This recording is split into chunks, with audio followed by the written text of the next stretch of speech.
Okay, packed room. Thanks guys for hanging on in there. Super fight night tonight. Gate attendance of over 10,000 in the arena. Value of $1.1 million. A couple of thank yous. Thank you to all you guys for your support during this week, and a big thank you to the fighters for putting on a super performance here tonight. And a thank you to our presenting sponsor, Unibet.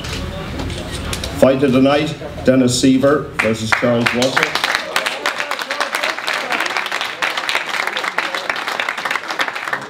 And performance of the night goes to Mike Wilkinson and Max Holloway.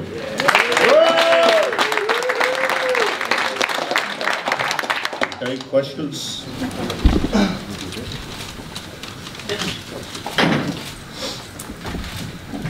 Sebastian Martinez and my man.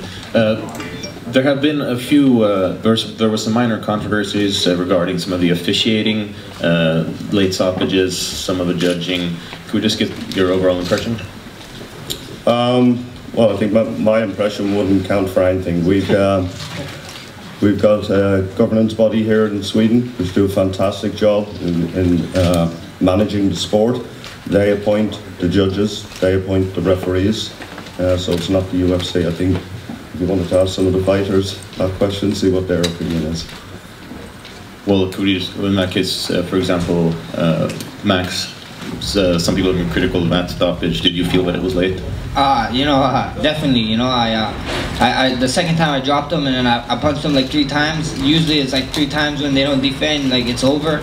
And he let me go to like 7 times. So I was like, I was kind of feeling bad after the third one. I was tripping out. I was like, wow, this is going longer than it had to. But it is what it is. They tell us don't stop until they stop it, because you never know. Akira could have got back up and I could have finished it there, or we could have went to a 3-round war. So it is what it is at the end of the day. Quick follow-up for Dave.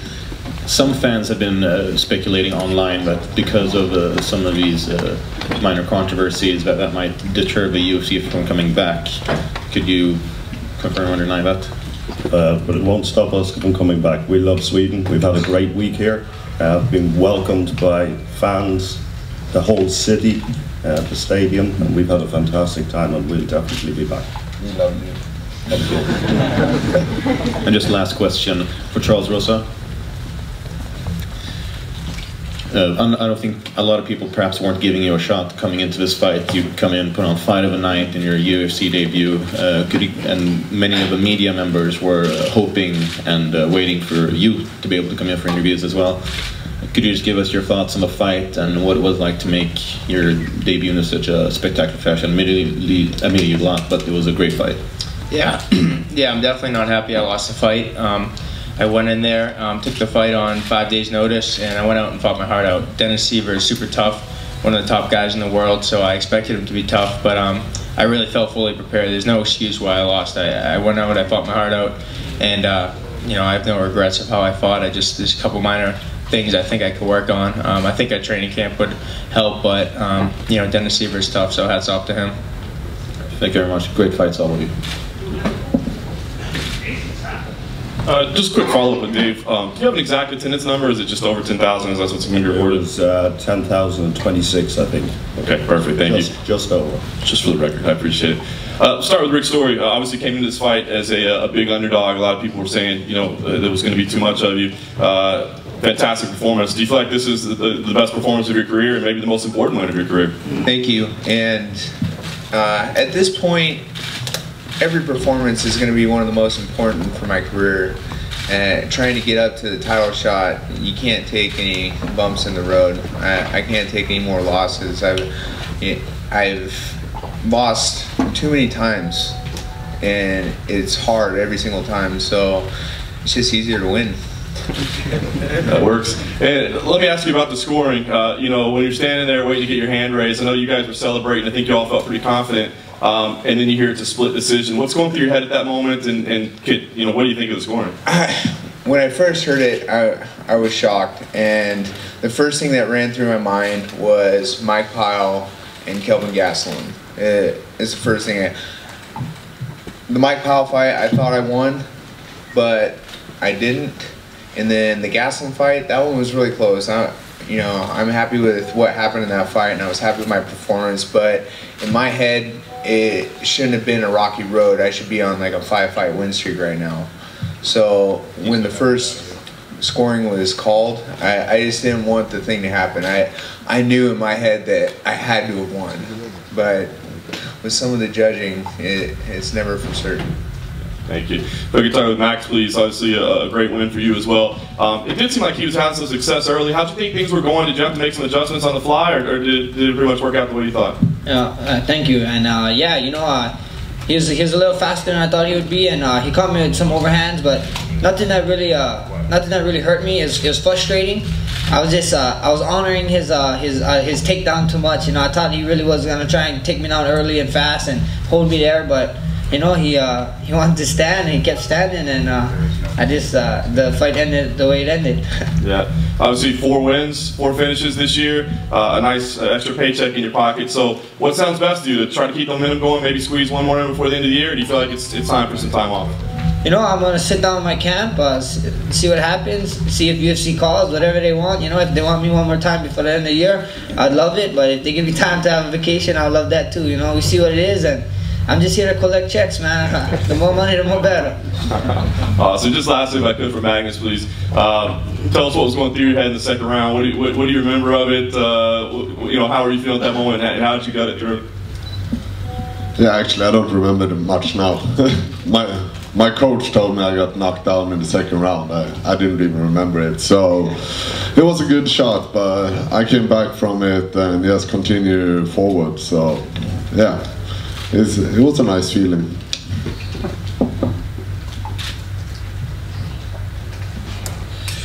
Yes, I have a question for Magnus as well. You came through, even though you were down in the second and got the win. Still, you got to see a lot of your teammates lose tonight. What's going through your head right now? I'm really happy that I won my fight, but it's really sad for my friends. You know, we train hard together every day, and I know what they are going through now. So, yeah, my thoughts are with them. Got a question for Mike.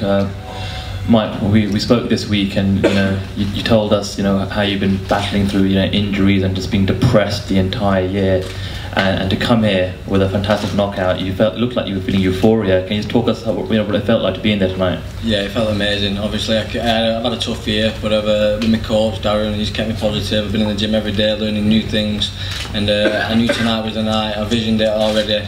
I could see it happening, and I'm just made up with the win. Getting back on track now. Small steps, climb mountains, and I'm climbing that ladder. And one for Nico. Nico. It wasn't a great night for Swedish fighters, but you were one of the ones that, you know, got a win. So can you just tell us how it felt to win here in the Global Arena tonight? On a personal level, it was one dream come true. I finally got to fight in this arena for the UFC. Us being friends, me and the other fellow Swedish fighters, of course I'm glad for them. But I also know they'll grow from this and come back better from it. Question for Mike Wilkinson, for the back here, Mike. Question for Mike Wilkinson, first of all. How much did Nicholas Backstrom's comments that you were going to be a sacrificial lamb to the altar in the octagon here in front of his home fans motivate you 6-7 weeks ago? That just fueled me even more. You see, after the year what I've had, and obviously coming off a loss, I was so hungry anyway, and for him to just say and disrespect me like that and say things like that, I'm coming here to lose. I chose to fight in Sweden. I knew that I'd be more than ready, so it was just more fuel to the fire, and he paid for it. You look like you'd worked specifically on a lot of Muay Thai skills. Can you talk us through that and what you did and who you worked with? Yes, well, I always get my movement with one Darren Morris from HSW, and then the other Daz Morris. Two of them, yeah? Yes, both called Daz Morris. Muay Thai, and I've been training with him a lot for this camp, and I feel like it's all coming together now, and I'm becoming a fighter, and I'm finding my ground, and I'm happy, yeah. Thank you. And for Max Holloway, Blessed MMA, did you have a sense, the question was asked about you know, that perhaps the stoppage looked late from the referee. Did you, and do you, have a sense that, obviously you fight to the finish, did you have a sense that he was gone and that you were just kind of going automatically, but you felt it should have been stopped? Yeah, you know, for sure, like what I just said, you know, I hit him with, I count 3 in my head, and after that I threw like 5 more, and I was like, what is going on? I was like, just stop this fight already, you know, but the refs tell us don't stop until they touch us, so, you know, this is a rough sport, you gotta keep going, and, you know, I'm just happy I got the finish. Question for Charles Roses. Good news for you, Charles. You took the fight on 5 days' notice. Joe Silva came up afterwards and said, I'll give you 6 days' notice next time. Yeah, please give me a little more than that. But I mean, I was really happy for the opportunity. I think it was a compliment from him, by the way. So. No, that's good. I mean, I really appreciate the opportunity. You know, I was it's my first fight in the UFC, so I was really excited for it. I think that was really one of the big part of the motivational parts that really helped me be able to cut the weight, because it was really hard. But besides that, you know, I'm happy to be here. Not happy with the loss. I was undefeated before this, so it's a really tough one for me. So it's a little hard to be happy, but I'm definitely happy I got the fight of the night bonus. So you know, thank you, and thank you everyone in Sweden. Can I just ask Dennis Seaver a quick question? Great to have you back as well, Dennis. Were you pleased with that performance? And maybe, you know, how you feel, but how tough was this guy on his debut in the UFC? Also ich freue mich, endlich mal wieder zurück zu sein. Auf jeden Fall, das war ein guter Kampf und ich habe nicht erwartet, dass da so viel Gegenwerte von ihm kommt, weil er so wenig Zeit zu vorbereiten hat, aber ich bin sehr überrascht und ja, ich denke, das war verdient jetzt, dass er auch jetzt beim ersten Kampf schon den Bonus bekommt. Yeah, thanks for having me here in Sweden. I'm very blessed to be back after like my layoff. He did a really good job. He actually fought his heart off, so lots of respect to Charles Rosa. Very impressive performance. Final question for Rick Story. Rick, 2011, we were all talking about you as a title contender. You'd beaten Johnny Hendricks and Thiago Alves. As John just asked you, you know, are you still determined to make a run on the title? You weren't even ranked in the top 15 before this. Is this the beginning of the kind of second phase of Rick's story, if you like? Well, over the last couple of years, after my losses, it seemed like the next fight was always the next fight's going to be the run for the title. But I really do think that I'm in the right place, and I have the motivation to go in. There's no sense in training in this sport and doing it, fighting at this level if I'm not going for the world title. So my goal is to be the world champion, and I'm going to do whatever it takes to get there. Quick question for Magnus Sillenblad. Some fans have been critical of how you were stood up a couple times and separated in situations where there seemed to be activity. Could you just give your give your thoughts on what you thought of the refereeing in your fight? Yeah, I don't remember. All right, fair enough. No, actually they said that after the fight I had stood up in the 3rd round or something, but yeah, actually I don't remember. But I just try and keep on going when I was on top, and yeah, I don't know. The referee did a good job, I think, but yeah. You can! I've got a question for Mr. Allen.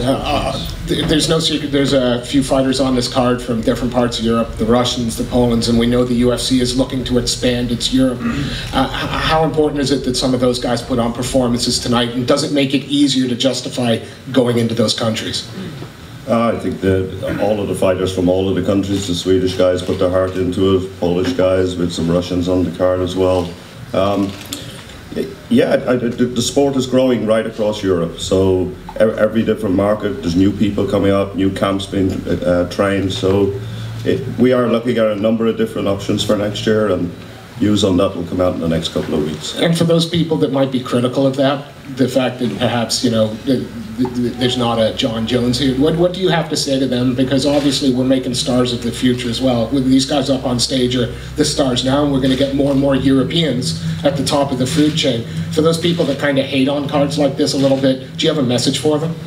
I don't have a message for them, but I think the performances of the guys tonight proved their worth as fighters. they put their heart and soul into everything that happened here tonight. So great job by these guys, and they'll keep coming. And I have one question for Rick Story. Rick, obviously coming into this, there was a lot of talk about Gunnar Nelson, and certainly on the European side of things, perhaps not a lot of talk about Rick's story. Did that motivate you at all, or did the fact that you perhaps were being maybe even counted out by some before the fight happened? Yeah, it kind of seems like that. It's been that way through my entire career. I always seem to be the underdog and the underspoken fighter that no one really knows about. They're just like, yeah, he's tough, but they always count me out. And it's not a huge motivational factor, but it's always kind of fun, in a sense, putting everyone that talks down on me to shame, or not to shame, but to kind of close their mouths, and being able to go out there and put on this fight against Gunnar and win, it's a good feeling. But, I mean, my hat's off to Gunnar. He put on a great show. You. I have a question for Nico. Before this fight, you left All-Star Gym, and which has most of the Swedish top fighters. How did that affect your preparations coming into this fight? As of late, I do my training out of 3 separate camps. I train at Rinkeby Muay Thai. Sasha was with me tonight.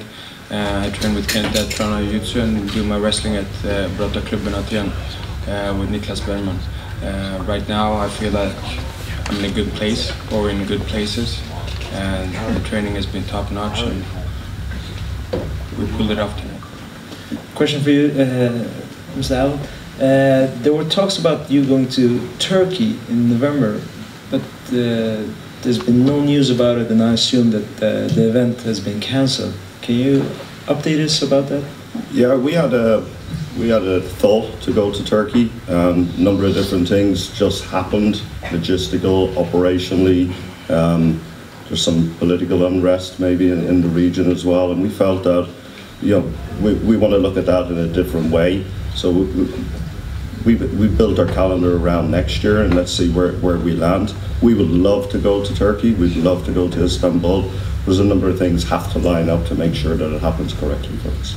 And there's rumors that you're going to Scotland in April, May next year. Any information about that? That's your fueling the rumors.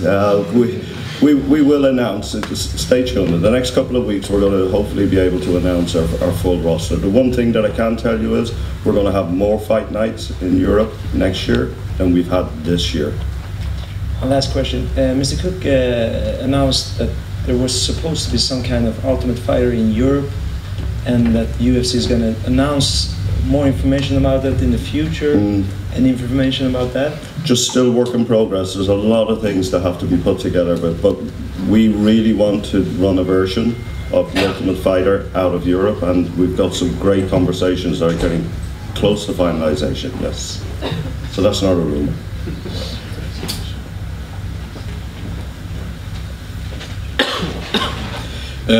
First of all, big congrats to Magnus Cedenblad. We heard some noise about your mouthpiece. What happened?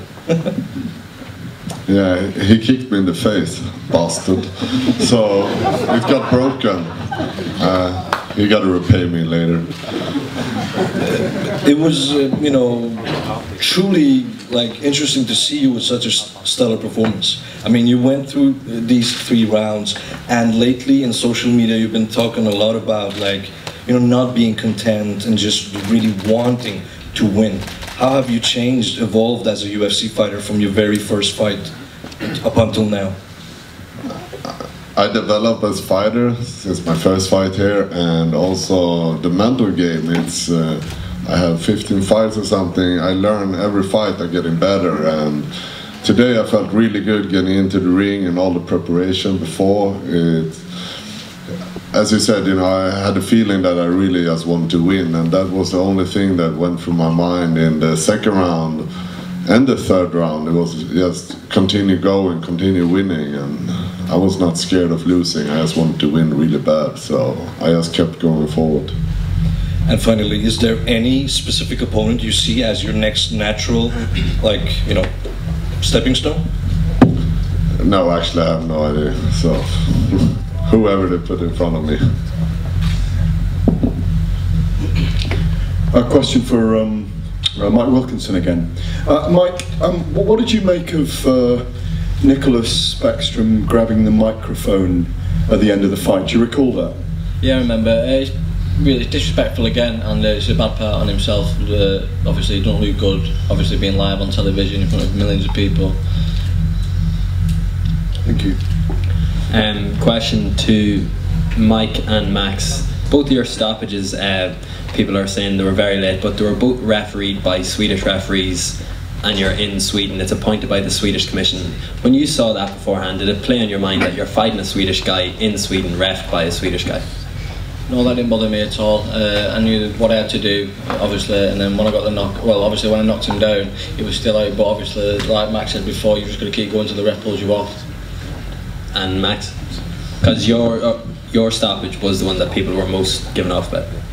Yeah, you know what I mean, it is what it is, man. They tell us don't stop until they pull us off, because you know we all saw it. We saw guys stop and walk away, and then they end up fighting 3 rounds. Or you see the submissions, you see people tap, and then they let go, and then they say they don't tap, and they still end up fighting. You know, so at the end of the day, they just was giving a longer chance to Swedes or to the opponents. So if they want to give them a longer chance, then just keep going until you get pulled off. Question for Rick. You look very, very impressive in your striking tonight, especially when you were breaking from the clinch. It was the volume of strikes you were landing. Now that the fight's done and dusted, can you tell if that was specific to your game plan, or what was the game plan? Yeah, striking was definitely specific to my game plan. Slipping punches was a little bit more, but I kind of fell short on that. I'm pretty beat up. But going in, I knew that Gunnar had an extensive ground game, and I wanted to stay away from it as much as possible, because why go into the fire when I could just stay by the side, you know? And one quick one for Dave. The last Swedish card was an attendance of 14,500. Gustafsson was booked in the main event until late notice. Does that show you that you're down maybe 4,000 tickets? Gustafsson is key for this market, or are you just waiting for the next star to come through? I think we had a competitive set here tonight as well. There were a lot of other things going on around the arena. There was a football game on here today, professional football game. There's a hockey game on, and there's a rock concert going on in the stadium. You can hear the music pounding away. So we had a competitive set here, I think, for the audience to come. Absolutely, Alex is a huge draw anywhere around the world. But Alex wasn't on the main card, and you know, these guys put on a great performance and brought 10,000 people in. You got to remember also that the fight was live on Swedish TV. We've been live on Icelandic TV. So a lot of people have seen it all around the world. Question to Nico and Magnus. Could you hear the crowd during your fights? Nico start. Yes, I heard them. It was awesome, especially if I rewind, like walking in through the tunnel, walking toward the octagon. It was something very special. I could hear them cheering as the fight progressed as well, and yeah, it was, as I said earlier, one dream come true.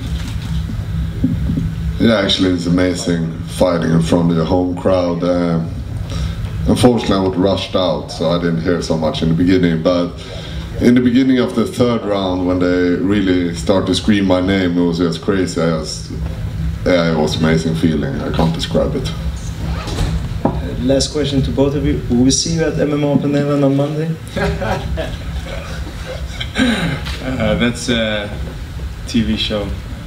For Hesse, of course.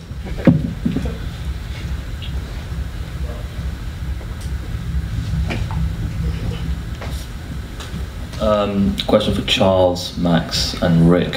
For all 3 of you, this is your first fight in Europe.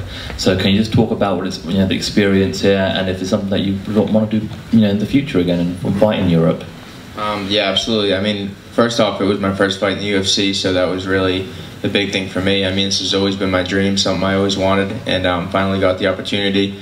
And when I found out it was in Sweden, it was even better for me. I really, I love traveling. It's one of my favorite things, and Sweden's a beautiful country. So to be able to come in here and make my UFC debut and under all the circumstances and out of the country, I think I got the full experience of the UFC, and I'm ready to do it again. Yeah, you know, it was super great, man. I love Sweden. I love Europe. Hopefully, I got some Europe fans, and you know, I didn't get the quite booze I thought I was gonna get, so I love that. And you know, I'd love to come back, but I'm probably gonna come back super light because I want to eat pastries during fight week. The pastries here is like every place we went, we saw pastries, and my trainers was eating them in front of me, so that wasn't no fun. But you know, today's National Cinnabon Day, and I plan on getting a few. I actually fought in Cologne, Germany, my first fight. So this is my second time coming to Europe. And regardless of if I'm the underdog and people don't like me, I like fighting for new people and making new fans. It's good to go out and put on a show and win fans over and hear them clapping even though they're booing at the beginning. So, and bring me back, I'll fight hard. Any more? Okay guys, thank you. That's a wrap. Thanks for your attendance and see you soon.